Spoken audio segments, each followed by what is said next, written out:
Terima kasih kepada para pelayan yang sudah membawa kita ya untuk sama-sama mempersiapkan diri untuk kita mau mendengar firman Tuhan ya. Shalom saudara-saudara. Shalom para ibu-ibu.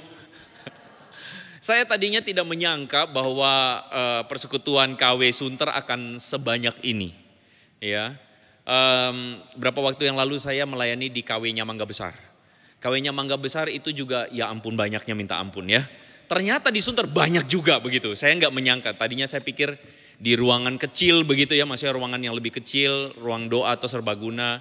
Jadi bisa dengan lebih santai, ternyata ini udah kayak kebaktian ya. Tadi saya bercanda sama singer, saya mengatakan wah ini udah bisa bikin gereja lagi nih begitu ya. Ibu-ibunya banyak begitu ya. Tapi terima kasih kepada para pengurus, kepada jemaat yang boleh memberikan kesempatan buat saya untuk share tentang satu topik ini. Satu topik yang menurut saya penting sekali untuk kita bahas. Karena saya merasa secara pribadi bahwa gereja kurang sekali mengedukasi jemaat soal masalah LGBT. Ya. Topik hari ini adalah anakku pro LGBT. Bagaimana dong? Atau anakku pendukung LGBT. Saudara-saudara, suatu kali saya berbicara atau berbincang-bincang dengan seorang majelis gereja. Beliau adalah seorang yang saya sangat hormati. Saya kagum dengan seorang majelis ini bersama dengan istrinya. Bagi saya dia adalah seorang yang mengasihi Tuhan. Orangnya baik dan Tuhan karuniakan pekerjaan yang baik juga, begitu ya. Kondisi ekonomi yang sangat baik, karakternya baik begitu. Saya menilai demikian.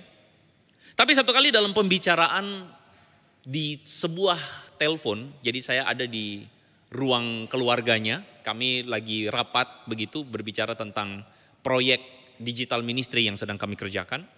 Lalu kemudian istrinya tanpa sengaja menelpon anaknya yang ada di Inggris, di London begitu. Lalu kemudian dia mengingatkan besok jangan lupa loh ya, besok gereja.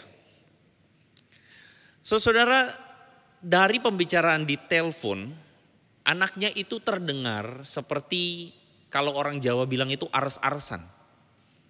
Apa bahasa Indonesianya itu saudara? Ares-aresan. Apa sih? Nggak niat gitu loh. Nah gitu loh saudara-saudara ya. Nggak niat untuk ke gereja. Lalu kemudian papanya bilang sini biar saya yang telepon. Terus kemudian papanya bilang sama anaknya, Papa harap kamu ke gereja. Ayolah maksudnya, 1 minggu sudah aktivitas, hari Minggu cari Tuhan, papanya bilang begitu. Lalu dalam pembicaraan, kemudian papanya menutup telepon, lalu kemudian suami istri ini cuman bisa diam. Lalu kemudian sang suami mengatakan kepada saya tuh bingung dengan anak saya. Dia gak mau ke gereja, susah ke gereja. Saya mendengarkan. Ibu-ibu, saya mendengarkan lalu kemudian dia mengatakan, ya enggak tahu kenapa ya. Padahal kita udah berusaha untuk terus jadi teladan yang baik, jadi orang tua yang baik, kita kenalkan Tuhan. Tapi enggak tahu kenapa anak saya susah ke gereja. Dan dia mengatakan begini, salah satu tuh ya, poin yang selalu dia komplain adalah, kenapa sih orang Kristen itu menolak LGBT katanya. Wah.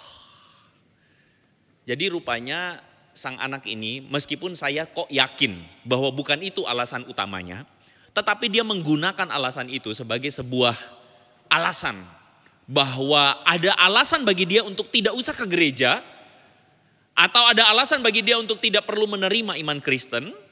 Saya tidak mengatakan anak ini bukan orang Kristen, bukan, tapi kayak malas gitu loh ibu-ibu. Malas ke gereja, kenapa? Karena gereja itu dianggap olehnya menolak LGBT. Terus kemudian sang suami istri ini ngomong, padahal kita udah berusaha ngomong Tuhan itu tidak menerima LGBT. Loh kalau begitu anak ini atau orang LGBT itu mereka terlahir demikian gimana? Kenapa kalian Kristen sangat benci banget dengan LGBT? Begitu katanya.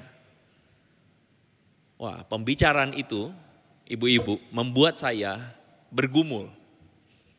Dan akhirnya beberapa waktu yang lalu, kalau ibu-ibu ikutin berita nih, jadi Deddy Corbuzier saya kira adalah salah seorang yang cukup terkenal influencer, lalu kemudian dia mengundang seorang bernama Ragil Mahardika, fotonya seperti yang di depan itu. Diundanglah Ragil ini, orang Indonesia yang sudah menetap di Jerman, ibu-ibu, dengan suaminya, orang Jerman. Dan mereka sudah menikah. Mereka hidup bersama-sama, seperti suami dan istri.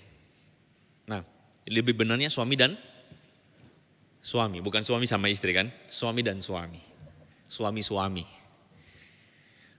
Nah kalau ibu-ibu ikuti ceritanya, podcast Deddy Corbuzier ini kemudian di take down. Karena mengundang reaksi dari mayoritas orang Indonesia yang memprotes bahwa kok sepertinya Deddy ini mengkampanyekan topik LGBT. Nah tanpa janjian dengan Deddy Corbuzier, saya itu membuat konten ini. Jadi saya bikin konten ini karena sebagai bentuk keresahan saya. Dan kemudian saya bilang saya juga siap diboikot karena LGBT. Jadi di dalam konten ini mereka terus kemudian saya berargumen. Saya menunjukkan bahwa pandangan Kristen itu harusnya bagaimana. Dan sebagian orang Kristen atau saya kira orang yang menonton cuman tidak menonton video saya sepenuhnya, kemudian mengatakan saya ini pendeta gay, pendeta LGBT, ya. Mereka mengatakan bahwa saya ini pendeta munafik, pendeta gay, pendeta yang mendukung LGBT. Padahal mereka tidak tahu bahwa sebenarnya dalam video saya ngomongin apa begitu. Tapi saudara-saudara, saya pikir isu tentang LGBT ini isu yang menarik. Karena kebanyakan pembahasan antara orang Kristen atau pembahasan dalam kekristenan sendiri mentoknya di sini. Ketika ada orang mengatakan aku ini diciptakan Tuhan seperti ini. Apa diciptakan Tuhan? Ya aku ini sejak kecil adalah seorang yang menyukai sesama jenis. Kalau aku diciptakan sebagai seorang yang menyukai sesama jenis, kok Tuhan melarang saya? Ibu-ibu paham ya? Oke. Kok aku kalau diciptakan sejak kecil, aku itu sudah merasakan suka. Kata si Ragil yang tadi tuh, ini ya ibu-ibu ya, si ini nih, Ragil ini. Dia bilang bahwa sejak kecil ibunya itu sudah tahu, nak kamu tuh beda. Kenapa? Ragil ngaku begini. Sejak kecil dia itu kalau olahraga dia suka lihat guru olahraganya, ibu-ibu. Jadi guru olahraganya itu atletis, terus dia suka liatin, aduh kok bodinya bagus ya, gitu loh. Dan sejak kecil dia sudah mempunyai perasaan suka sesama jenis. Jadi kalau saya terlahir seperti ini, terus kenapa Tuhan larang? Ibu-ibu paham? Kenapa Tuhan larang? Makanya di dalam pikiran anak-anak kita, karena tema kita adalah anakku pro LGBT. Saya sedang berbicara, saya sadar berbicara kepada ibu-ibu yang mungkin ada di antara Anda yang punya anak, pemikirannya sama seperti ini. Apa pemikiran mereka? Karena mereka berasumsi saya terlahir seperti ini, maka kalau Tuhan larang berarti Tuhan konyol. Dengan kata lain, ini agama ciptaan manusia. Dengan kata lain, Tuhan itu tidak ada. Bohonglah. Begitu ibu-ibu. Jadi banyak di antara anak-anak muda hari ini, kita tidak bisa menutup mata bahwa anak-anak muda hari ini menolak keberadaan Tuhan karena mereka tidak nyambung nih dengan logika mereka. Kalau ada orang terlahir dengan perasaan suka sesama jenis, dari dulu lahirnya gay, lalu kemudian kenapa Tuhan larang? Kan terlahirnya begitu. Atau kemungkinan keduanya adalah Tuhan itu ada dan Tuhan memperbolehkan saya menghidupi hidup seperti ini. Nah ini pemikiran kelompok yang lain. Jadi kelompok yang lain mengatakan Tuhan itu kan kasih. Terus Tuhan itu kan menciptakan saya begini. Ya udah saya juga diperbolehkan untuk hidup begini. Seperti itu. Jadi mereka mengatakan Kristen itu bohong dah. Itu tuh cuman hukum-hukum ciptaan manusia lah. Mereka tuh percaya Tuhan. Jadi anak-anak muda zaman sekarang nih ya, ibu-ibu coba buktikan saya salah deh. Anak-anak muda kita bukannya gak percaya Tuhan, sebagian. Sebagian dari mereka percaya Tuhan, iya gak? Cuma mereka gak mau ke gereja, betul? Kenapa? Males. Malesnya kenapa? Mereka menganggap gereja itu aneh-aneh, banyak hukumnya aneh-aneh. Kayak gitu. Jadi antara dua nih, Tuhan tidak ada Atau Tuhan ada dan saya boleh jadi gay.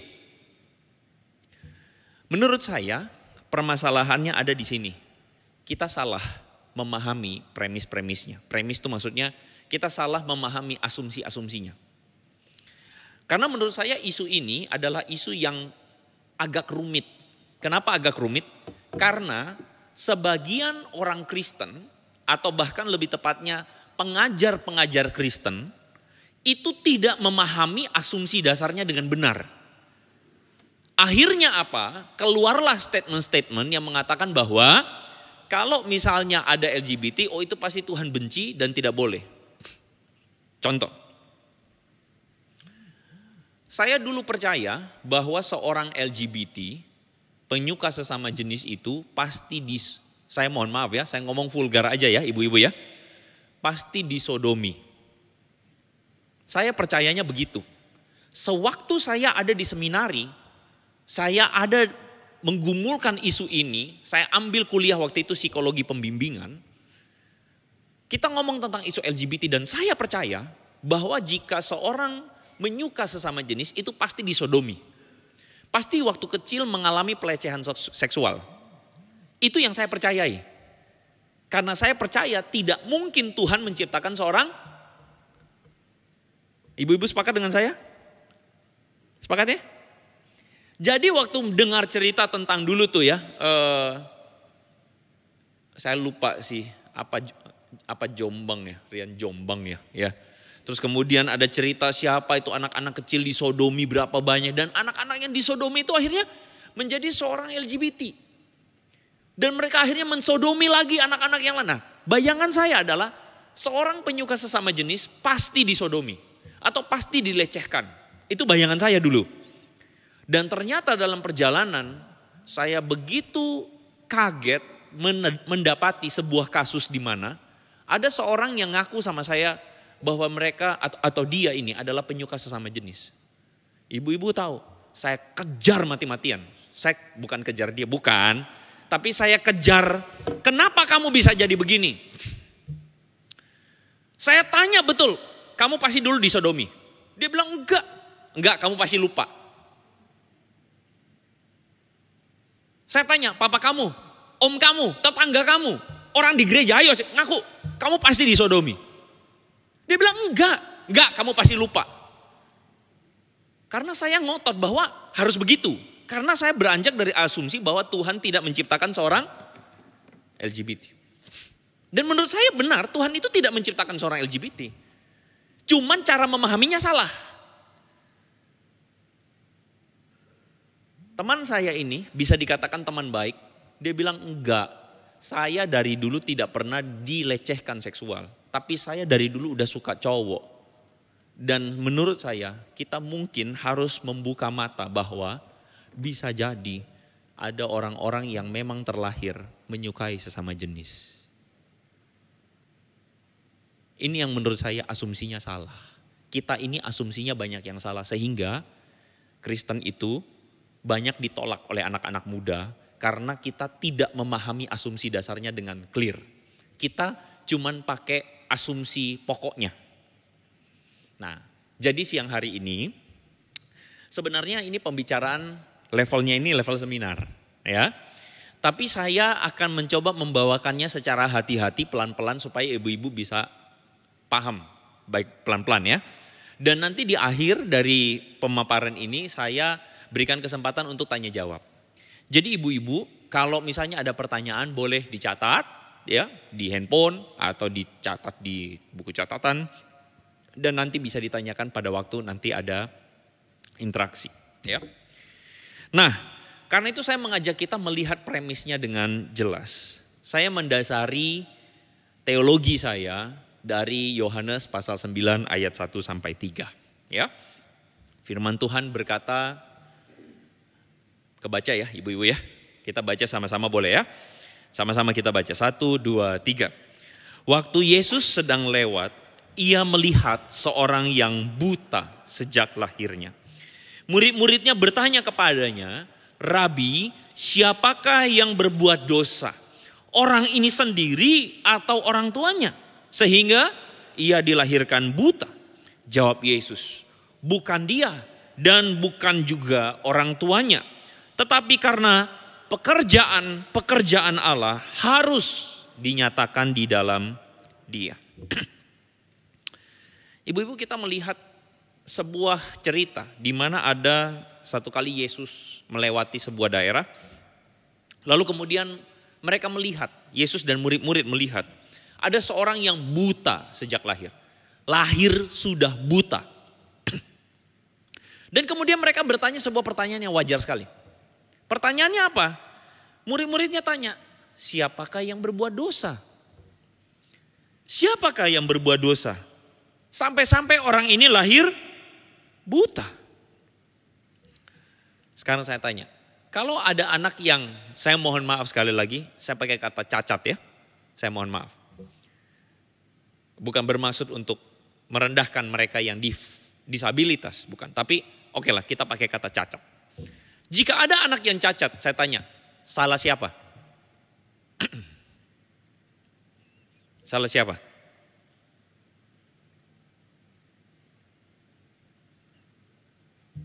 Salah? Nah, bingung. Salah siapa? Saya ingat dulu ibu saya itu, saya lupa ya kejadiannya apa, tapi kemudian kami pernah ketemu dengan seorang anak, kebetulan saya ingat kalau nggak salah waktu itu saya dan ibu saya lagi belanja di supermarket begitu, lalu kemudian kami ketemu dengan seorang anak yang air liurnya meleleh.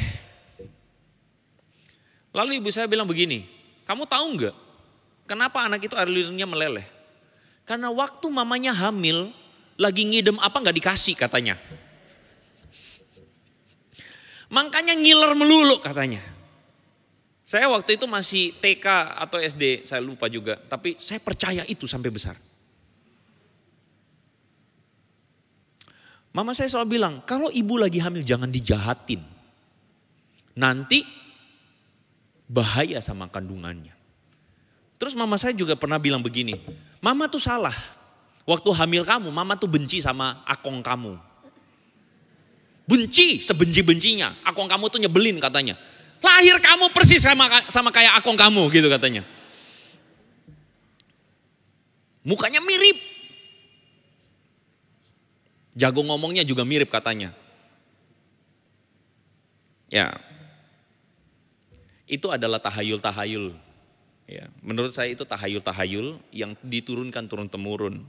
Dan seringkali juga banyak orang berpikir bahwa kalau ada yang cacat itu dari atasnya. Saudara-saudara, pertanyaannya sekali lagi kita mesti tanya baik-baik. Salah siapa jika terjadi kecacatan? Salah siapa?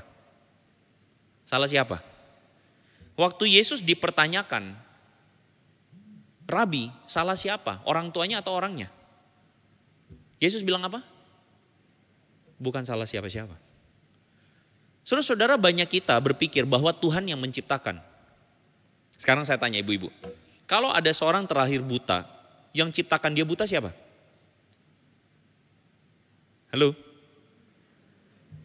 Yang ciptakan dia buta siapa? Tuhan. Berarti Tuhan menciptakan orang buta. Nah, bingung kan? Nah, menurut saya ini yang tadi saya bilang, asumsi dasarnya salah. Kita memahami asumsinya keliru. Kepercayaan kita salah. Kalau ada seorang misalnya, mohon maaf, lahir nggak ada tangan. Nggak ada tangan. Saya tanya, Tuhan yang menciptakan orang itu tanpa tangan? Halo? Enggak. Terus kalau gitu dia lahir begitu, salahnya siapa? Orang tuanya. Salah siapa? Loh, yang membuat anak lahir itu siapa? Dokter. Gini, ini yang saya bilang bias, pemahaman kita bias. Saudara-saudara, seorang anak yang lahir dengan, perhatikan ya, dengan kecacatan-kecacatan tertentu, itu akibat apa? Menurut saya itu akibat natural. Perhatikan ya, natural. Kenapa? Karena kita mesti mengakui bahwa di dalam dunia yang begitu rusak ini, Secara teologi Kristen kita menerima bahwa dunia jatuh dalam dosa. Setuju ibu-ibu? Setuju? Dunia jatuh dalam dosa ini bukan bicara saja soal manusianya berbuat dosa. Tetapi karena tindakan-tindakan manusia yang tamak, rakus, serakah, orang bikin prapabrik, buang limbah sembarangan. Setuju? Tidak memelihara lingkungan, akhirnya banyak polusi. Setuju? Karena banyak polusi, hancur alam kita, makin rusak. Ini berpengaruh secara natural kepada gen manusia. Kita mesti mengakui kadang-kadang waktu kehamilan anak terpapar merkuri. Betul? Apa penyebab Down syndrome? Apa penyebab Down syndrome? Salah satunya karena faktor genetika. Dan salah satunya terjadi korup genetika. Karena faktor-faktor tadi itu. Makanan yang tidak sehat dan sebagainya. Akhirnya ada yang namanya, mohon maaf sekali lagi, kecacatan-kecacatan tertentu. Sehingga manusia lahirnya kayak begitu. Ini natural. Apa maksud natural? Sebab akibat yang lumrah. Contoh, saya bicara, saudara dengar suara saya. Itu natural bukan? Saudara dengar? Natural. Begitu. Saudara misalnya ngomong yang buruk kepada samping kiri kanan. Ini mohon maaf.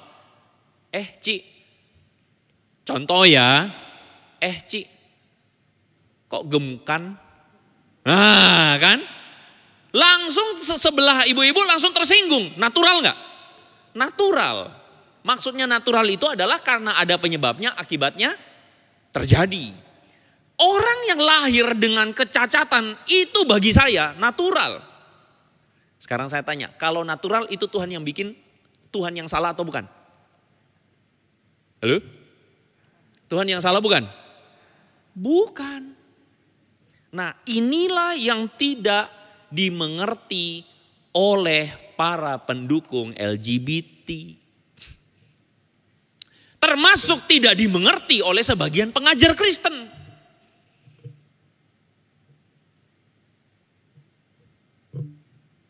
Loh Pak, bukannya Tuhan itu kan yang ini, Tuhan itu yang menguasai. Lah kenapa Tuhan membiarkan seorang itu terlahir dengan masalah LGBT? Begini. Ini perhatikan baik-baik.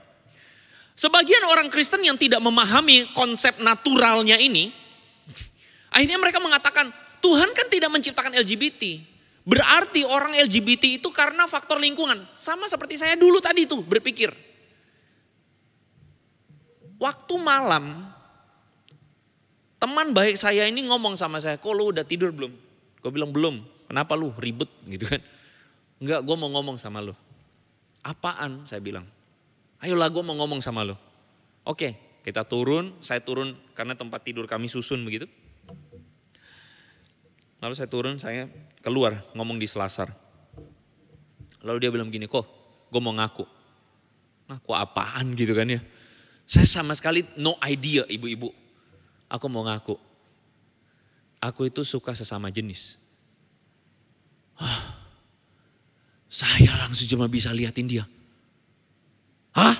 Maksud lo apa? Aku suka sesama jenis. Hah? Langsung respon saya yang pertama ibu-ibu. Saya bilang, malam ini kalau lu pegang gue berasa aja gue dipegang-pegang. Gue tonjok lu, beneran gue tonjok lu.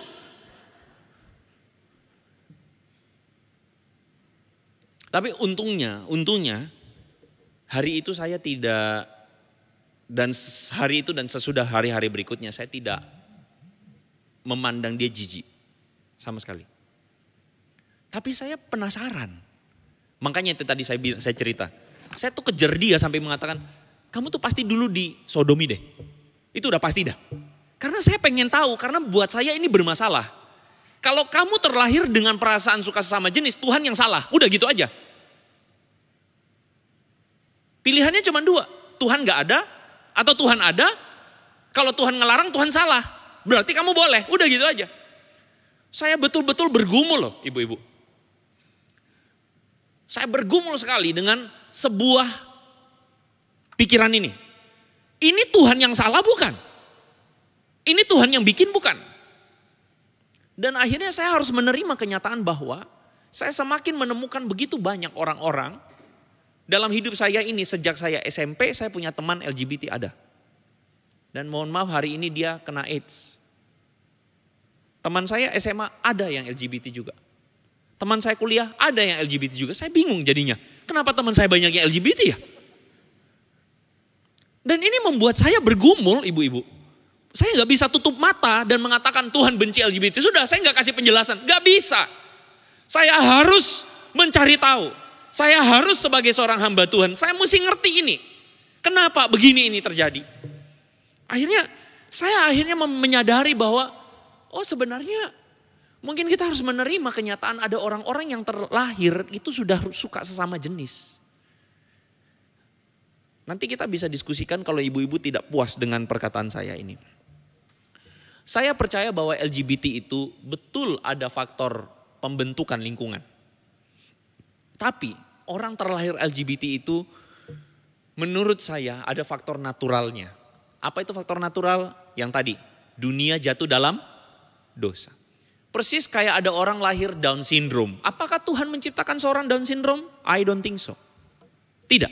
Tuhan tidak menciptakan seorang Down syndrome. Tuhan menciptakan kita manusia indah dan baik. Tapi Tuhan membiarkan. Kadang-kadang ada kejatuhan-kejatuhan, mohon maaf sekali lagi, kecacatan-kecacatan tertentu terjadi dan Tuhan biarkan itu.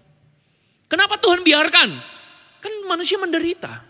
Enggak, ada rencana Tuhan yang kita enggak paham. Seperti apa yang dikatakan di dalam apa? Di dalam catatan yang tadi. Murid-murid tanya, kenapa ini orang cacat Tuhan? Lalu kemudian apa kata Tuhan? Tuhan bilang, bukan siapa yang salah, tetapi ada pekerjaan Allah yang harus dinyatakan dalam dia. Jadi maksudnya gini, Tuhan mengizinkan orang ini terlahir buta karena Tuhan mau pakai dia untuk kemuliaan Tuhan. Hebat gak saudara-saudara? Cuman kadang kita kan tidak paham. Tuhan kenapa Down syndrome misalnya? Dalam kedaulatan dan rencana Tuhan yang kita tidak paham, dia ingin menggunakan dan dia punya rencana terhadap orang-orang yang, sekali lagi saya katakan, mohon maaf, cacat ini. Kalau saya katakan Tuhan punya rencana, saudara setuju? Amin. Kalau saya katakan bahwa kadang-kadang ada hal buruk terjadi dalam hidup kita, itu ada rencana Tuhan. Amin. Saya percaya kita amin. Karena kita percaya itu. Kita percaya dia Tuhan, kita percaya bahwa dia sanggup. Yes. Nah sama halnya juga dengan LGBT ini. Kita ngomong dulu soal orang cacat, orang buta ini. Saudara tahu kenapa? Apa yang menjadi rencana Tuhan? Kalau saudara baca kisahnya, orang buta ini disembuhkan Tuhan. Dan lucunya adalah, orang buta ini kemudian bertanya-tanya, ada banyak orang kemudian heran. Loh ini kan orang buta. Orang buta yang kita lihat tiap hari minta-minta itu loh. Lalu kemudian mereka tanya, kamu kok bisa melihat? Lalu orang buta ini bilang begini, dari dulu sampai sekarang tidak pernah dengar bahwa ada orang memelekkan mata orang buta yang lahir sudah buta. Kalau orang itu tidak datang dari Allah, dia tidak bisa berbuat apa-apa. Orang buta ini bersaksi tentang siapa? Yesus yang menyembuhkan dia. Lalu kemudian orang-orang pada waktu itu bilang begini, kamu ini lahir sama sekali dalam dosa, lalu kamu mau ngajar kami ini ahli agama. Lalu mereka usir orang buta ini. Kalau saudara baca kisahnya demikian. Apa yang terjadi? Kalau saudara perhatikan, Yesus bilang, aku datang ke dalam dunia untuk menghakimi.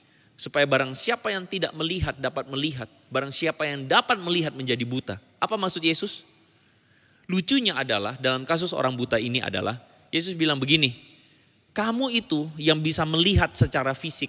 Kamu gak bisa melihat aku ini Tuhan. Tapi justru orang yang buta secara fisik mampu melihat aku adalah Tuhan. Keren ya? Orang Farisi waktu mendengar ini mengatakan, itu berarti bahwa kami buta. Yesus bilang, sekiranya kamu buta, kamu tidak dapat berdosa. Kamu tidak berdosa. Tapi karena kamu berkata kami melihat, maka tetaplah dosamu. Yesus itu sedang menggunakan orang buta ini untuk mempermalukan orang-orang Farisi yang katanya mampu melihat, tapi nggak mampu melihat. Jadi dalam cerita orang buta ini, Tuhan itu bekerja melalui kebutaan. Tuhan bekerja melalui kehancuran. Tuhan bekerja dengan caranya yang indah dan ajaib. Itu hebatnya Tuhan. Kita masuk dengan LGBT. Kita balik lagi kepada LGBT. Jadi bagaimana dengan LGBT? Saudara, saya percaya bahwa Tuhan menginginkan agar seorang yang punya kecenderungan LGBT itu menghidupi hidup yang berkenan kepada Tuhan. Saya percaya itu. Saya percaya bahwa ada orang-orang tertentu yang lahir dengan, ini karena saya pikir topiknya besar, kita langsung kerucutkan saja dalam suka sesama jenis. Atau dalam bahasa Inggrisnya adalah same sex attraction, SSA. Orang yang suka sesama jenis, saya percaya bahwa mereka dikasihi Tuhan. Saya percaya bahwa mereka lahir dengan kecenderungan suka sesama jenis, itu diizinkan oleh Tuhan. Bukan Tuhan menetapkan mereka lahir sesama jenis, bukan. Tapi diizinkan Tuhan, karena itu adalah akibat natural. Tuhan mengizinkan ada seorang anak yang lahir dengan perasaan suka sesama jenis. Tetapi tidak berhenti di situ. Tuhan menginginkan anak ini menghidupi hidup yang berkenan kepada Tuhan. Karena Tuhan punya rencana yang indah terhadap anak ini. Sampai di sini saudara bisa setuju dengan saya? Saya tahu mungkin ada yang gak setuju. Saya tahu mungkin ada yang gak setuju. Kita boleh tanya jawab diskusi. Tapi saudara lihat ayat ini. Matius 19 ayat 2. Baca sama-sama bisa? Ini perkataan siapa? Perkataan Yesus. Mari kita baca sama-sama. 1, 2, 3. Ada orang yang tidak dapat kawin karena dia memang lahir demikian dari rahim ibunya. Dan ada orang yang dijadikan demikian oleh orang lain. Dan ada orang yang membuat dirinya demikian karena kemauannya sendiri. Oleh karena kerajaan sorga. Siapa yang dapat mengerti hendaklah. Nah, sekarang saya tanya, topiknya apa ini? Topiknya adalah orang yang tidak dapat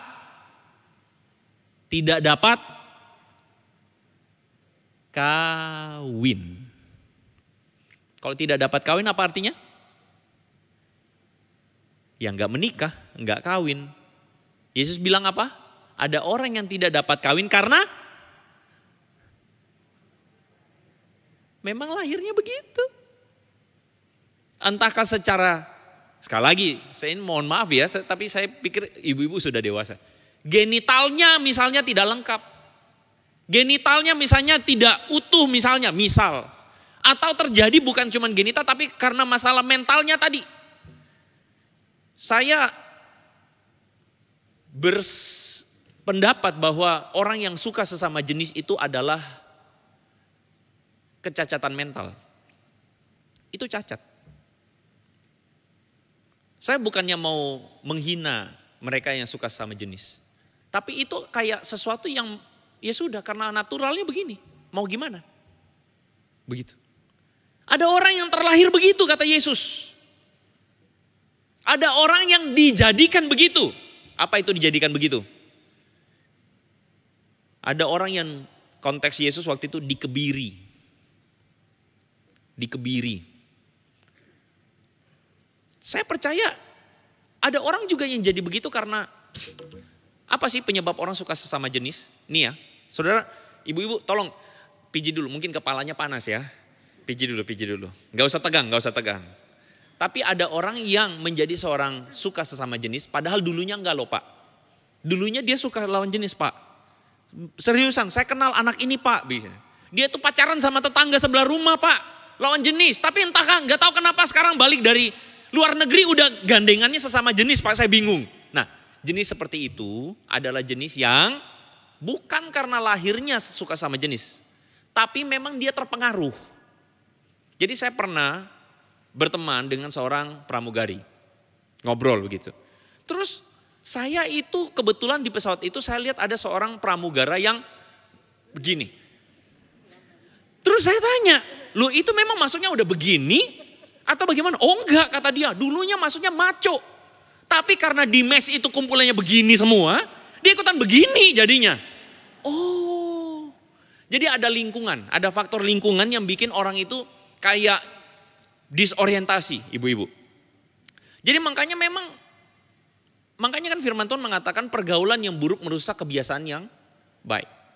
Ketika pergaulannya semua gayanya begini, atau kemudian coba sesama jenis, keterusan. Saya pernah ketemu ada seorang anak remaja yang suka sama jenis cewek sama cewek. Kenapa? Karena sakit hati sama pacarnya yang cowok dulu. Berkali-kali pacaran sama cowok, diputusin, selingkuh dan sebagainya. Akhirnya apa? Semua cowok sama aja. Dia lihat papanya sama mamanya. Papanya ninggalin, selingkuh. Dia bilang, aduh cowok mah parah. Ketemu teman cewek yang kebetulan juga mulai. Akhirnya apa yang terjadi? Iya ya, sama teman cewek lebih nyaman. Lama-lama jatuh cinta gitu. Udah berubah. Itu ada dalam kategori dijadikan orang lain demikian. Saudara lihat kategori ketiga apa? Ada yang membuat dirinya demikian. Maksudnya apa? Menetapkan diri untuk tidak menikah. Maksudnya apa? Paulus jelasin di dalam 1 Korintus pasal 7 ayat 7 dan 8. Paulus bilang begini. Alangkah baiknya kalau semua orang seperti aku. Seperti aku maksudnya apa? Enggak menikah. Kenapa? Tetapi setiap orang menerima dari Allah karunia yang khas. Maksud Paulus, setiap orang punya panggilannya. Jadi Paulus bilang begini, tetapi kepada orang yang tidak kawin, kepada janda-janda aku anjurkan supaya baiklah mereka tinggal dalam keadaan seperti aku. Paulus bilang apa nih? Paulus bilang begini, kalau kamu merasa bahwa kamu memang harus kawin, kawin aja. Tapi ada orang-orang yang mengkhususkan diri untuk tidak kawin. Dan biarlah demikian, tidak usah kawin. Karena saudara-saudara, nih saya kasih tahu asumsi yang salah nomor 2 dari orang Kristen nih. Semua orang harus, ayo ibu-ibu jujur, kalau punya anak pengen anaknya enggak kawin apa kawin? Nah itu. Loh ya saya juga kalau punya anak satu saat nanti saya ingin anak saya menikah. Jujur. Enggak lah, saya enggak gimana juga. Saya ingin anak saya menikah. Tetapi kita mesti mengakui dan menerima kenyataan bahwa ada orang-orang yang memang tidak menikah. Karena Paulus mengingatkan bahwa tujuan hidup orang Kristen bukan menikah. Tujuan hidup orang Kristen adalah memuliakan Tuhan. Entahkah melalui pernikahan atau bukan melalui pernikahan. Nah ini yang jadi salahnya kita. Kita mengharuskan bahwa seorang manusia normal harus menikah. Betul? Betul apa? Benar. Ya kan? Karena kalau orang tidak menikah berarti salah. Nah ini keliru. Ini asumsi yang salah. Saudara ketika saya lagi bawa seminar di PIK, GKY PIK. Seorang aktivis datang sama saya terus ngobrol, Pak saya tertarik dengan pembicaraan Bapak soal LGBT tadi. Karena saya singgung soal LGBT. Terus kemudian dia mengatakan begini, saya pernah ketemu dengan seorang teman di Amerika. Ini menariknya, teman dia ini adalah seorang Buddhis. Dia itu lari Pak dari Indonesia, kenapa? Karena, ceritanya begini. Orang tuanya itu udah deteksi ini anak ngelantur nih. Ini kok anaknya agak-agak gimana gitu ya. Kok gak pernah bawa pacar cewek ke rumah. Atau gak pernah kedengaran dia pacaran. Loh kamu itu sebenarnya. Akhirnya ketahuan ibu-ibu anaknya suka sama cowok. Anaknya cowok suka sama cowok. Wah orang tuanya gak bisa terima. Kamu suka sama cowok bikin malu. Wah di ini. Sampai satu titik ibu-ibu. Ini beneran nih. Kalau gak beneran berarti yang cerita sama saya bohong ya. Orang tuanya bawa pulang PSK ke rumah. Dan orang tuanya suruh anaknya tidur dengan PSK ini. Supaya kamu jadi jantan.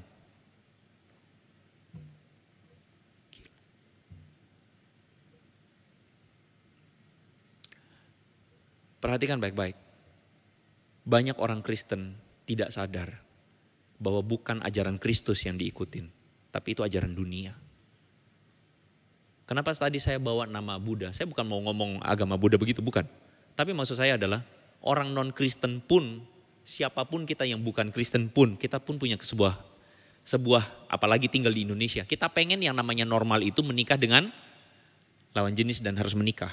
Kalau nggak menikah berarti nggak normal. Kan begitu kan? Tanpa sadar kita ambil itu masukkan dalam kekristenan. Padahal kekristenan ajarkan kita bahwa seseorang tidak harus menikah. Jadi maksud saya apa sih, saya mau ngomong apa sih dari tadi? Saya mau ngomong begini, kalaupun ada orang yang terlahir dengan perasaan suka sesama jenis dan tidak bisa menyukai lawan jenis, jangan paksa. Tapi biarlah dia hidup kudus di hadapan Tuhan. Biarlah dia hidup setia sama Tuhan dengan tidak menikah. Itu maksud saya. Jangan paksa, dia harus menikah. Saudara, dalam kelas kuliah saya tanya sama dosen, saya bilang, saya mau tanya, ini serius. Kalau orang sudah percaya Yesus, dia yang tadinya suka sesama jenis, sembuh enggak? Pasti sembuh, kata dosen saya. Sembuhnya apa? Pasti suka lawan jenis. Saudara tahu, saya pulang, saya balik kepada teman saya bilang, hey, kamu tuh sudah percaya Yesus belum? Sudah, kata dia. Enggak, bohong. Kamu kok jadi masih suka sesama jenis? Dia bilang sudah. Saya bingung, loh gimana? Nah, ini asumsi yang salah.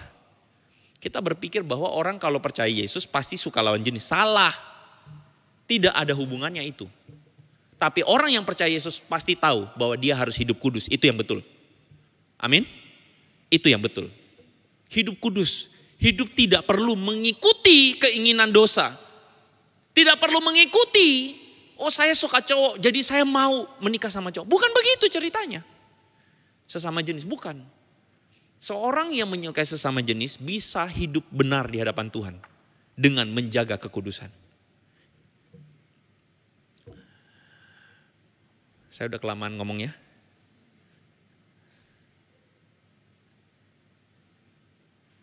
Pesan saya kepada ibu-ibu.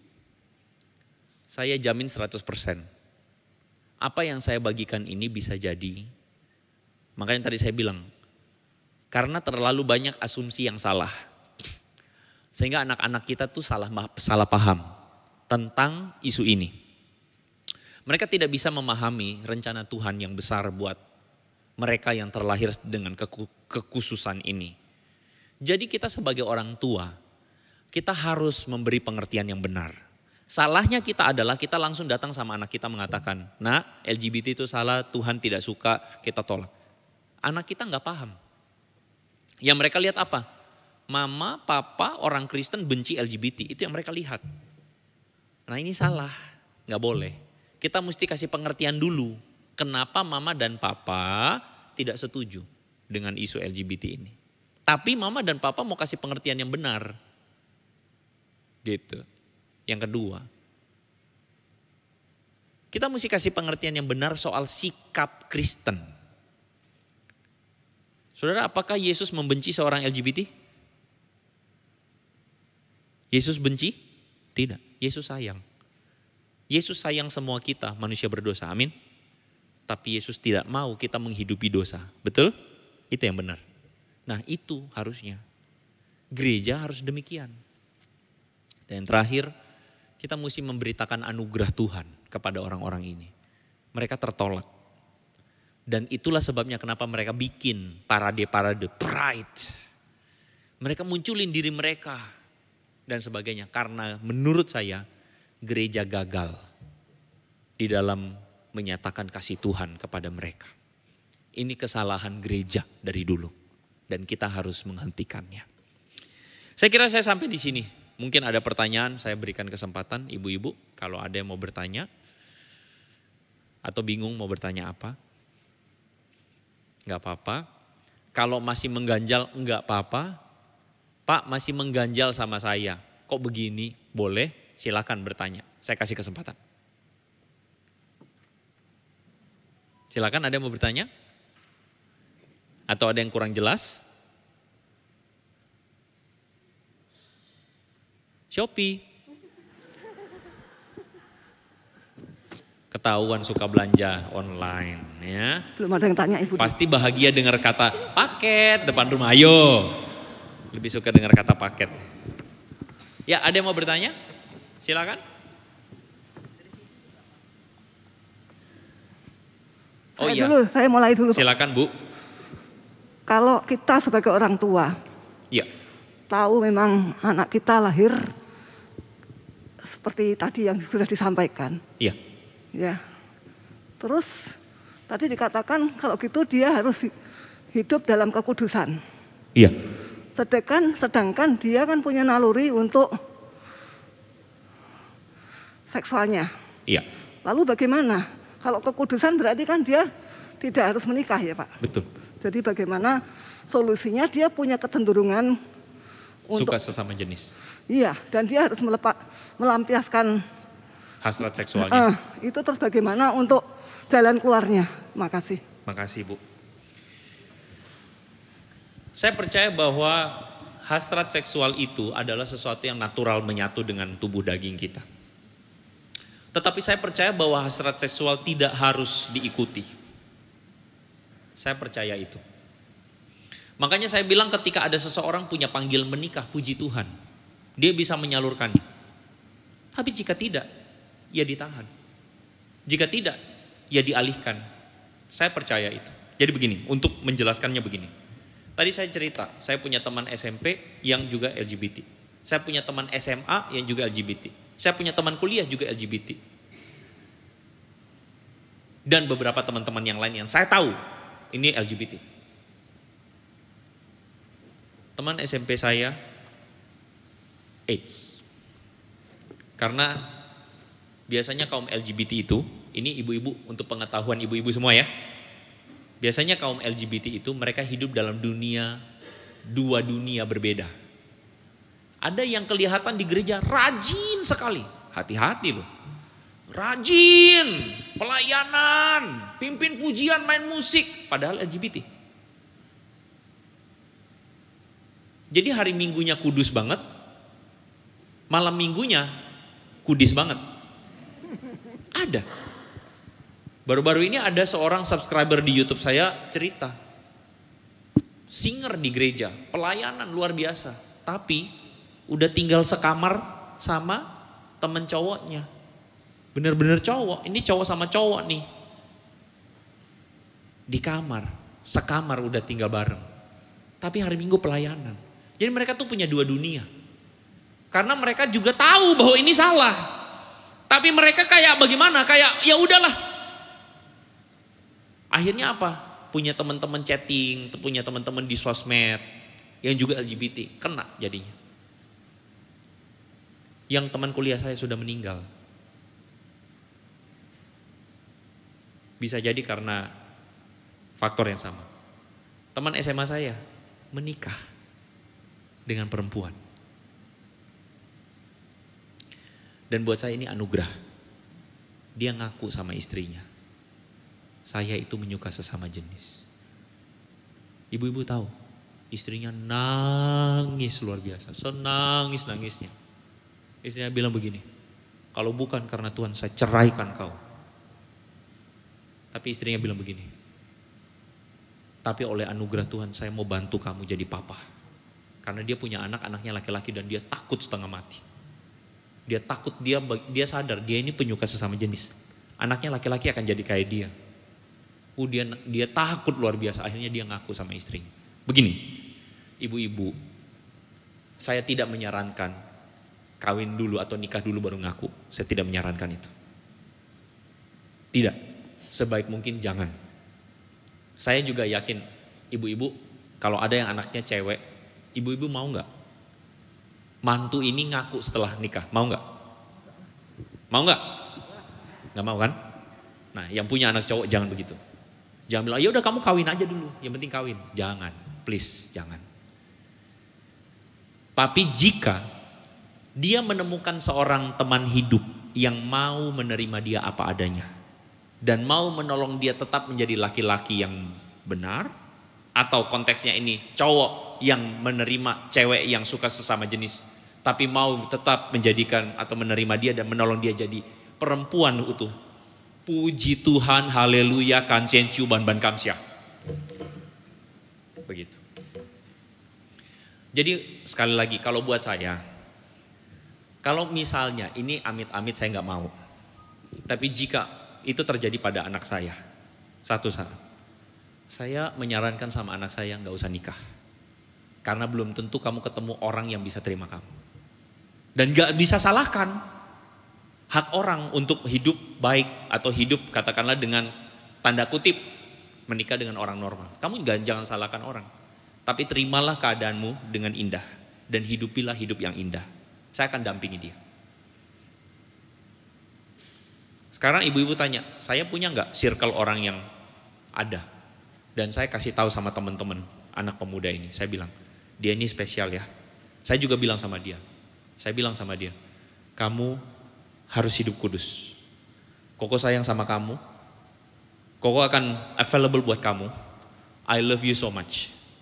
Tapi sayangnya sebagai seorang kakak ya, bukan sebagai seorang apa. Dan saya juga ngomong sama teman-temannya, tolong jaga dia, pagari dia.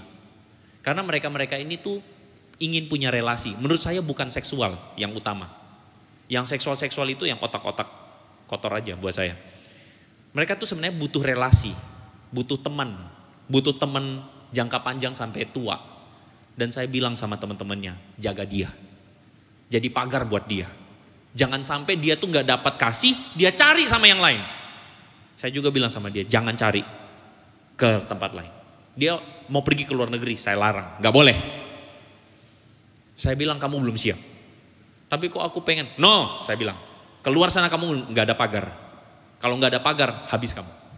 Saya gak bolehin. Kira-kira kayak gitu, Burut. Semoga menjawab. Makasih. Ya. Mungkin kalau ada lagi silahkan. Ada lagi? Ayo, enggak apa-apa. Ini mungkin bukan kasus diri sendiri, tetapi mungkin kasusnya orang lain bisa kita. Iya, enggak apa-apa. Silakan. Enggak apa-apa. Kasusnya lagi sama. Oke. Ya. Contoh? Ya. Ini ada pertanyaan ya, saya bantu bacakan. Kalau ada ortu yang anaknya pacaran dengan sesama jenis, bahkan sudah memutuskan untuk menikah, bagaimana sikap kita sebagai ortu? Apakah memisahkan ataukah terpaksa mendukung? Kalau ada orang tua yang anaknya berpacaran sesama jenis Dan memutuskan menikah, lalu sebagai ortu bagaimana sikap kita ini? Harus memisahkan ataukah terpaksa mendukung? Gitu pertanyaannya contoh. Saya sih sedih sih, saya coba bayangkan kalau saya jadi orang tuanya ya, aduh si malakama ya. Kayak aduh gimana deh, saya bingung juga. Itu ya.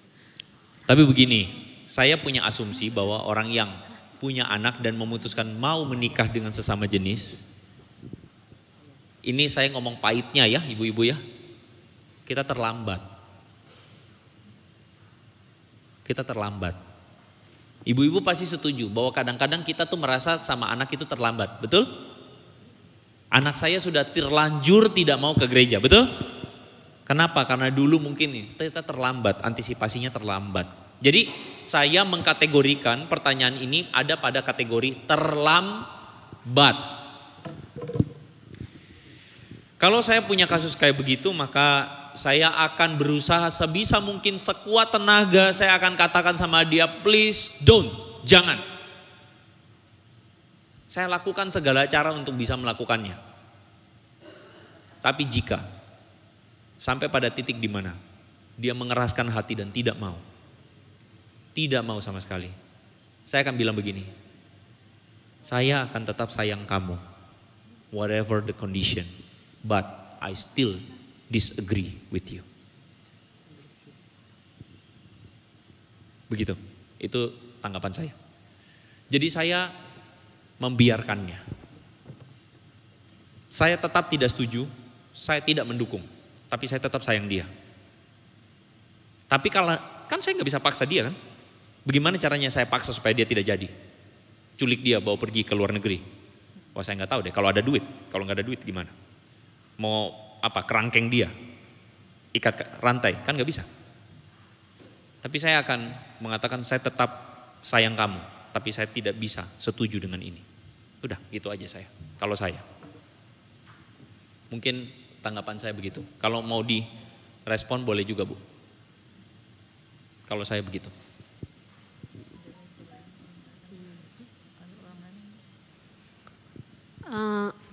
Mungkin responnya sebagai kelanjutan ini ya, pertanyaan ini ya, contoh.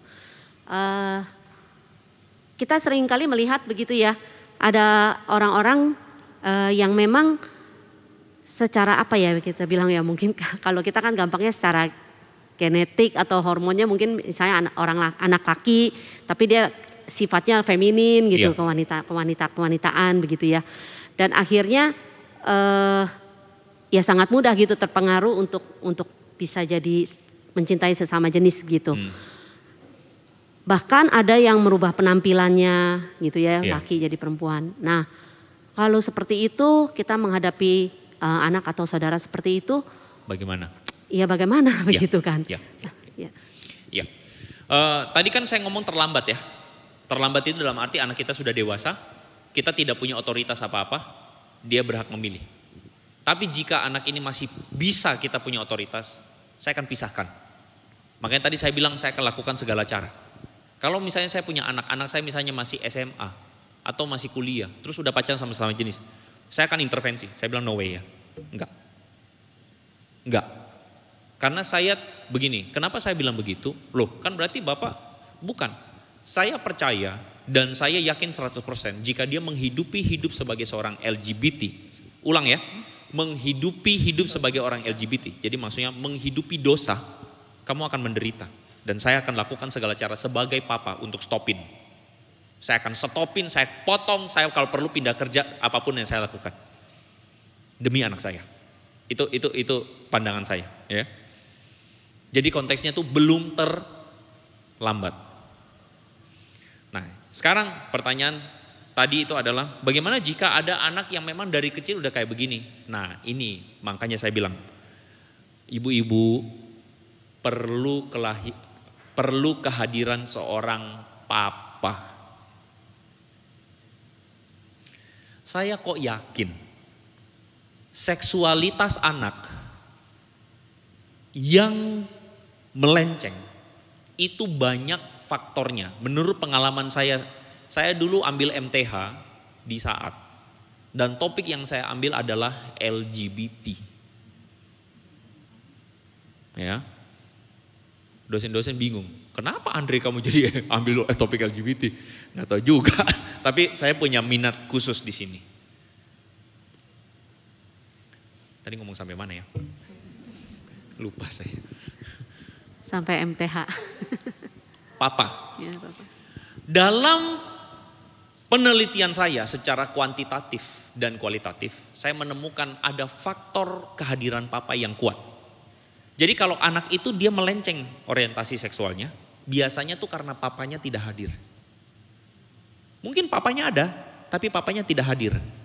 Atau peran papanya kurang kuat. Nah dalam kasus teman kuliah saya itu saya ketemu, papanya mohon maaf sudah meninggal sejak dia kecil. Jadi dia tidak punya figur papa.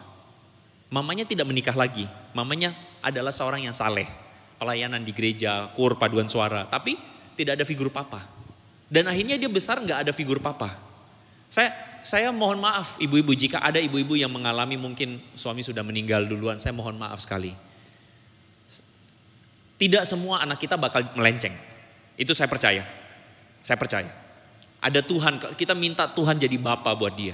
Nah cuman sekali lagi, kalau dalam kasus-kasus begini biasanya figur papa itu tidak hadir. Akhirnya melenceng. Melenceng ke sana, melenceng kemari. Karena papanya nggak hadir. Bukan karena nggak hadir, papanya juga nggak jadi teladan. Atau pengaruh papa nggak kuat. Pengaruh papa tuh nggak muncul sebagai pribadi maskulin. Pribadi, karena maskulin itu sendiri bukan berarti macho. Macho itu apa? Berarti harus ototnya tebal-tebal. Bukan. Kalau laki-laki itu berarti apa? Tabok orang. Bukan.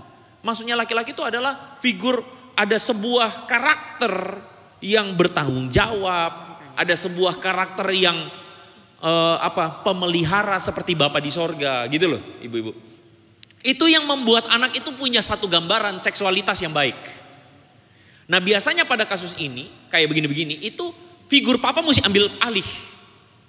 Dan menurut saya jika ada saudara misalnya yang anaknya begitu, ibu-ibu punya peran untuk kasih tahu. Kasih tahu kepada orang tuanya, hati-hati loh ya ini kayak gini. Dan kasih tahu juga pada papanya secara khusus, kamu mesti ambil alih, ambil tanggung jawab. Karena menurut saya papa itu punya peran kuat untuk menunjukkan figur Bapa di sorga. Begitu. Bukan berarti papanya terus kemudian ayo kamu ditempeleng, bukan begitu. Itu mah jahat, ya kan? Itu justru dia bisa lebih parah. Termasuk cerita yang tadi saya cerita, bawa pulang PSK ke rumah. Nah, itu lebih hancur lagi tuh. Itu cara yang salah sekali, ya. Gitu kira-kira tanggapan saya, Bu ya. Oke, terima kasih contoh. Sama-sama. Ada yang lain? Untuk ibu-ibu yang lain, ada yang mau bertanya? Boleh angkat tangan, ntar saya kasih mic-nya. Ayo ibu-ibu. Oke.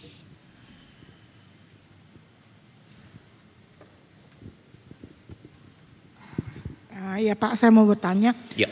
Saya mempunyai anak kuliah, ada yang mau bekerja juga.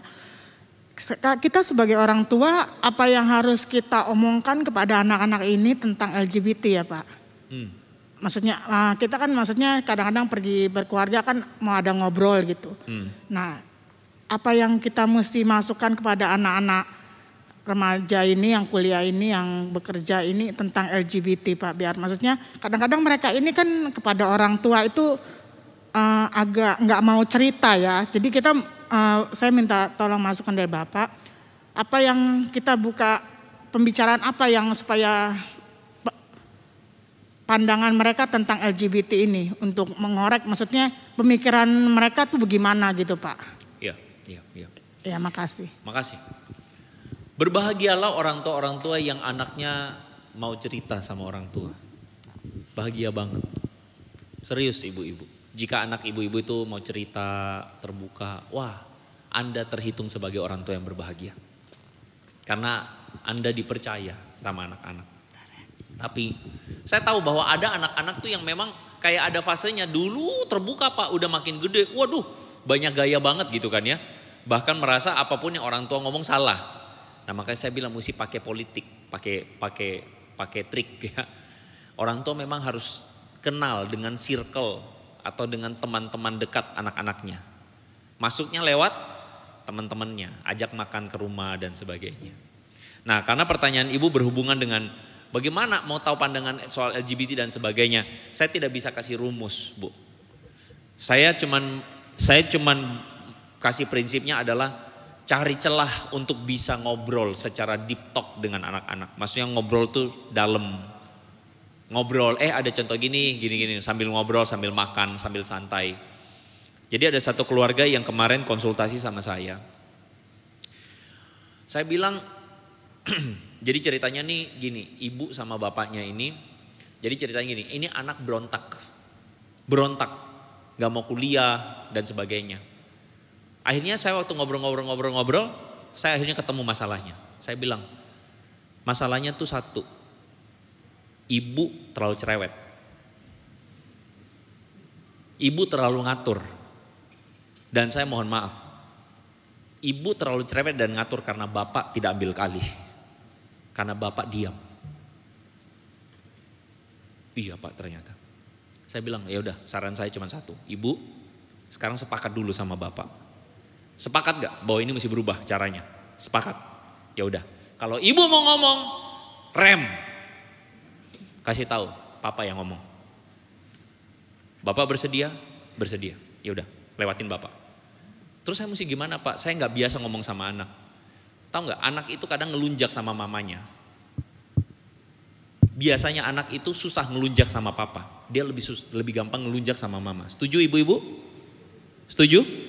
Karena itulah papa mesti hadir.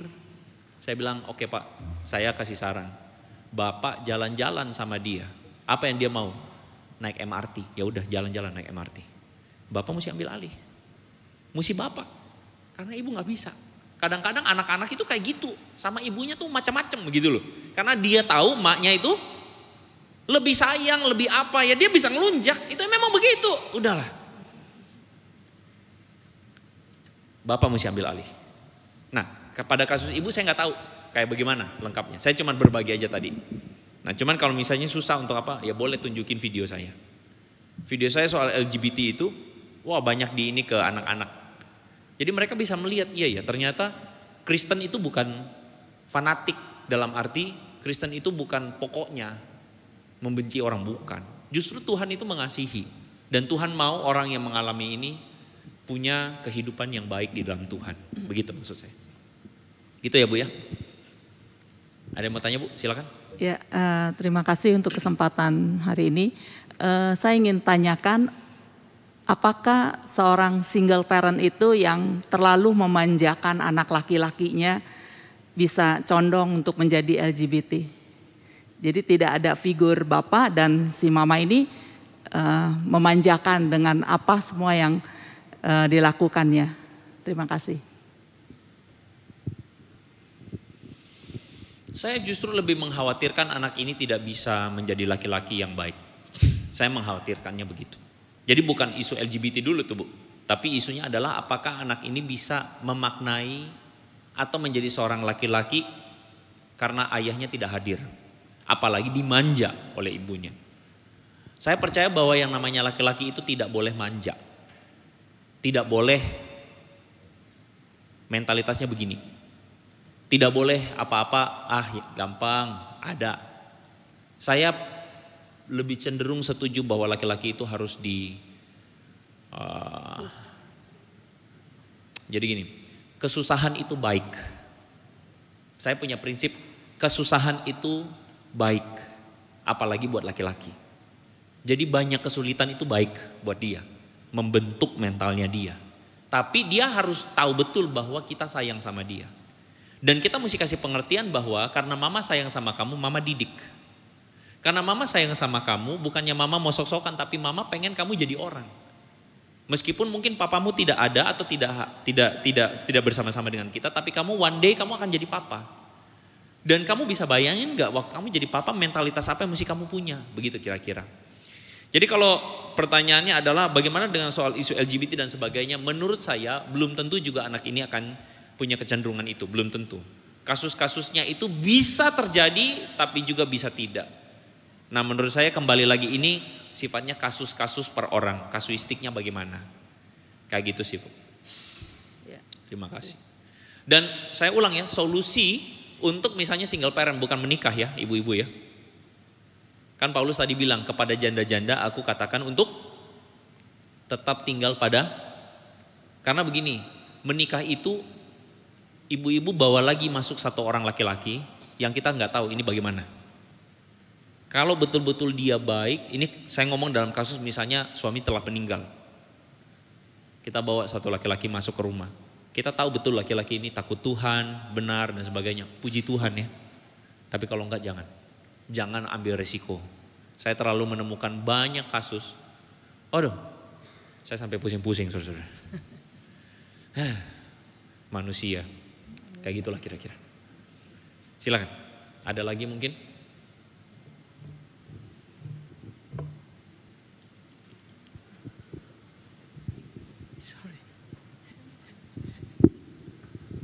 Selamat siang, contoh. Ya. Saya mau bertanya, ini kebetulan suami saya udah meninggal 1 tahun yang lalu. Waktu Daniel itu masih umur 16, sekarang dia 17. Dan saya sih bersyukur ya, walaupun papanya nggak ada, dia suka bertanya sama saya, ada cerita sama saya. Menurut contoh gimana ya saya supaya bimbing dia supaya jangan sampai terjadi apa-apa gitu. Ya. Minta pimpinan Tuhan, Bu. Ya. Minta pimpinan Tuhan terus tiap hari dan saya percaya bahwa, nah itu kadang-kadang kan tadi saya bilang bagus kalau ada figur papa ya. Tapi kadang-kadang Tuhan itu, rencana Tuhan itu kadang-kadang menggunakan cara di mana mungkin harus ada kehilangan dulu baru menghargai. Saya kehilangan papa saya meninggal dan itu bikin saya sedih sekali. Kenapa? Karena papa saya itu orangnya baik sekali. Saya menilai salah satu manusia paling baik di muka bumi itu papa saya. Tetapi kehilangannya beliau itu membuat saya akhirnya take the role. Mendewasakan saya karena kondisi mau tidak mau. Saya harus ambil alih fungsi papa di dalam keluarga terhadap cici-cici saya. Jadi saya ambil alih fungsi papa. Saya menjadi seorang yang didewasakan karena kondisi di mana papa saya meninggal. Nah, menurut saya itulah cara Tuhan. Nah, bagaimana kita menjadi seorang pribadi itu belajar untuk melihat kondisi dan belajar Tuhan mau apa dalam hidup saya. Saya kira Tuhan menolong Ibu dan. Ya, saya sih lihatnya dia kayaknya sama saya dia seperti papanya, dia kayaknya melindungi gitu. Puji Tuhan. Puji Tuhan. Terima kasih contoh. Ya Bu.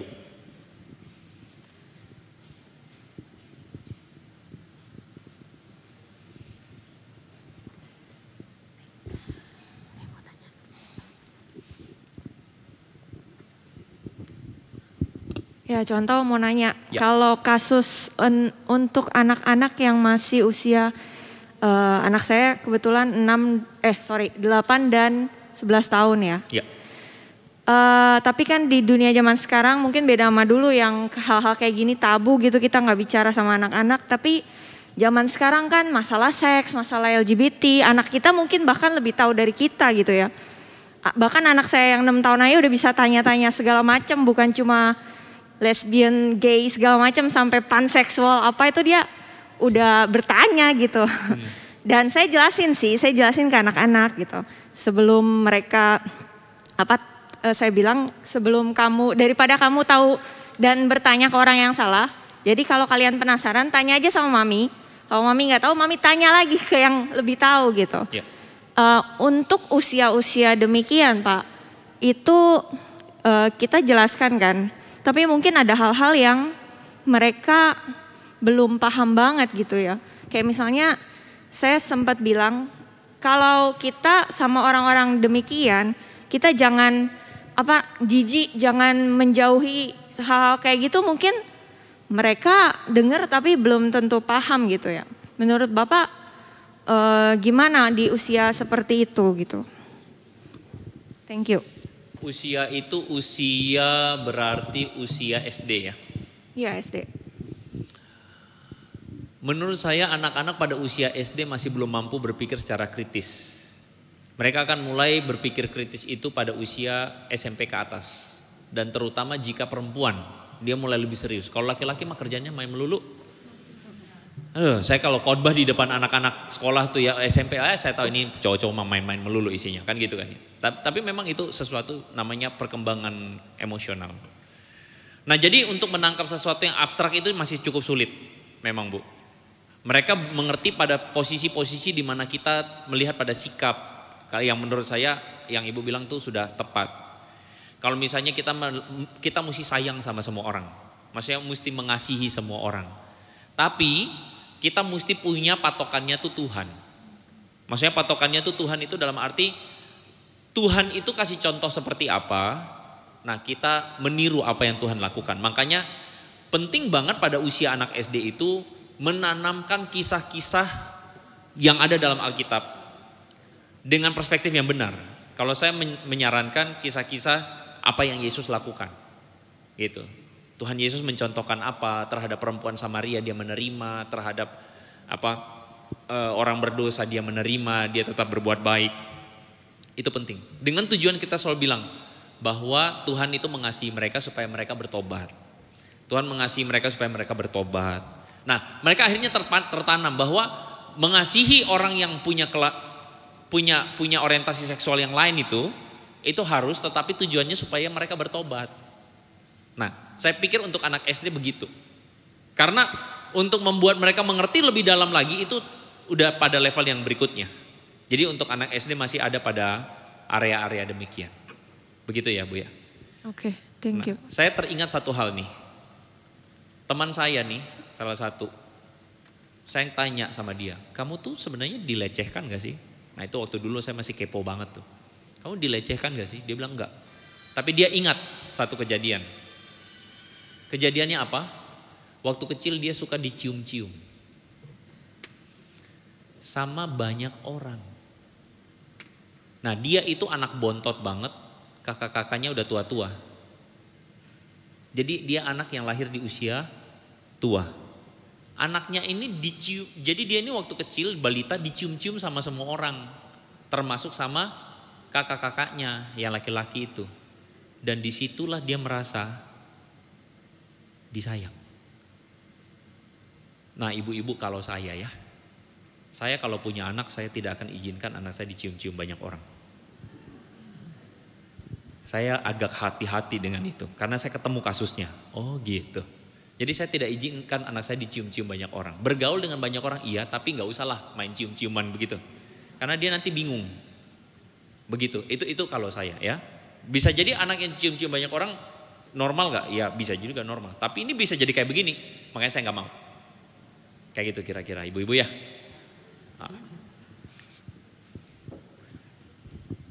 Apakah masih ada lagi? Satu pertanyaan terakhir. Ban-ban ya? Oh. Ya ada depannya ban-ban.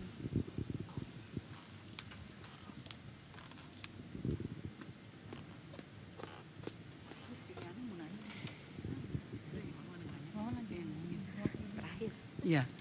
Aduh. Ini Pak yang menjadi pertanyaan kami, yang kita bingung tuh LGBT itu tadi kata Pak Andre bahwa itu seizin Tuhan gitu kan. Sementara kalau kita baca di kitab Perjanjian Lama, saya lupa ya kira-kira di mana ayatnya bahwa Tuhan izinkan semua itu terjadi karena Tuhan murka gitu loh. Karena melihat mereka tuh hidupnya itu kan nggak benar. Jadi ya udah biarinin aja laki sama laki, perempuan sama perempuan, ntar bapak sama anak.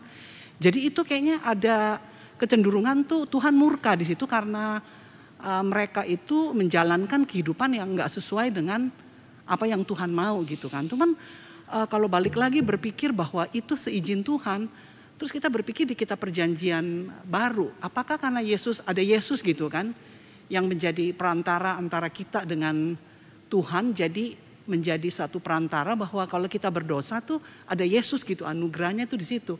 Cuman kalau dibilang bahwa LGBT itu adalah seizin Tuhan, kita kayaknya masih agak bingung gitu loh Pak. Karena setahu saya Tuhan kan kasih kita ini semuanya kan kehendak bebas. Jadi itu kita bisa memilih mana yang harus, mana yang enggak gitu. Jadi kalau menurut kita bahwa apakah benar gitu loh Tuhan izinkan hal-hal seperti itu gitu. Hal-hal yang dimana memang kalau kita pikir kalau seseorang udah masuk ke dalam kategori LGBT pasti di dalam pemikiran mereka aja kan yang tadi Pak Andre bilang bahwa mentalnya aja udah cacat gitu kan. Apakah mungkin orang-orang seperti ini tuh bisa hidup kudus gitu loh Pak. Karena mentalnya aja udah breakdown gitu kan. Pikirannya aja udah gak bener gitu. Suka sesama jenis gitu kan. Dimana kan memang kalau di kitab Perjanjian Baru bilang kan kita harus dapat pasangan tuh yang seiman. Pasangan yang memang laki-laki dengan perempuan dan penuhilah bumi ini apa dan sebagainya gitu Pak. Maaf ya Pak ya kalau pertanyaannya kayak gini kita tadi diskusi. Gak apa-apa. Yang Ibu katakan tadi itu ada di Roma. Jadi Roma itu Paulus mengatakan bahwa karena murka Allah, maka Allah menyerahkan mereka kepada pikiran-pikiran terkutuk. Jadi Tuhan itu menyerahkan karena Tuhan bodoh amat. Jadi gini, kita mesti paham ya, Perjanjian Lama dan Perjanjian Baru itu, saya berharap penjelasan saya nggak ribet. Perjanjian Lama itu adalah cara Tuhan berbicara kepada umat yang masih, kalau saya bilang tuh istilahnya masih, cara pahamnya tuh masih anak kecil. Cara paham umat yang masih anak kecil tuh gini gaya pendekatannya. Gak boleh begini, mesti begini, gak boleh begini, mesti begini. Nah gitu. Makanya saudara sama anak-anak saudara waktu kecil begitu kan? Banyak aturannya kan? Betul gak? Kenapa? Karena belum paham, saudara paham. Tapi ketika menjelang dewasa, sudah makin dewasa, saudara masih kayak begitu? Udah enggak. Kenapa? Karena saudara melihat dia sudah paham. Perbedaan Perjanjian Lama dan Perjanjian Baru ada di situ. Perjanjian Lama itu banyak sekali aturannya karena mesti diatur, kalau enggak ini berantakan. Tapi di Perjanjian Baru, Paulus memahaminya. Kenapa Tuhan seakan-akan membiarkan kejahatan? Tuhan itu murka. dan karena Tuhan murka, bodoh amat. Saudara setuju nggak? Bahwa yang namanya pengabaian atau bodoh amat itu menyakitkan sekali. Saudara setuju? Kalau diabaikan, dibodoh amat, udah nggak sayang lagi. Wah itu dunia kiamat. Nah Paulus menggambarkan karena Tuhan murka, bukan Tuhan itu bikin kayak Sodom Gomora, bukan. Tapi justru Tuhan biarin, sesatlah engkau karena dosamu. Makanya di Roma mengatakan, Roma pasal 1 mengatakan bahwa Tuhan menyerahkan mereka dalam hawa nafsu yang jahat dan memuakkan. Perempuan tidur dengan perempuan, laki-laki tidur dengan laki-laki dan sebagainya. Karena dibiarin sama Tuhan. Oke. Jadi untuk memahami konteksnya seperti itu Bu ya. Nah apakah berarti ketika Tuhan membiarkan itu sama artinya dengan ketika Tuhan mengizinkan seorang anak terlahir begitu? Beda. Karena konteks ketika seorang anak lahir demikian itu kan artinya begini. Saya ngomong dalam pengertian bahwa Tuhan bukan membuat anak itu jadi kayak begitu. Betul? Jadi Tuhan bukan menciptakan seorang anak itu lahir LGBT, bukan. Tapi karena alam kita sudah hancur, dunia kita jatuh, dunia kita fall, yang namanya genetika dan sebagainya korap, rusak, cacat. Ya udah begitu. Makanya tadi saya pakai analogi, misalnya orang yang buta sejak lahir, dia cacat. Tuhan yang bikin? Enggak, tapi Tuhan mengizinkan. Saudara paham maksud saya? Jadi Tuhan mengizinkan ada kecacatan di situ. Termasuk Tuhan mengizinkan ada kecacatan seorang yang secara mental cacat. Saya berani mengatakan bahwa itu cacat mental. Saya berani mengatakan itu. Ya. Sehingga dalam hal ini bukan berarti Tuhan itu membuat orang ini jadi begini. Bukan. Tapi Tuhan mengizinkannya terjadi. Untuk membantu memahaminya begini saya katakan. Tuhan itu menginginkan kita hidup benar tidak? Tuhan menginginkan kita hidup benar, tapi keinginan Tuhan terjadi tidak? Gini, Tuhan menginginkan kita tidak bohong, amin? Tuhan menginginkan kita jujur, betul? Tapi kehendak Tuhan terjadi tidak? Terjadi enggak? Hah? Enggak kan?